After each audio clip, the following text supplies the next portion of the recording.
Okay, hi guys. So my name's Dasha. I'm a furry.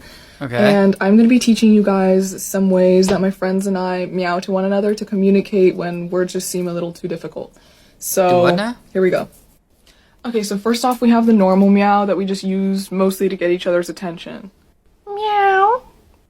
Okay, then we have the dissatisfied meow.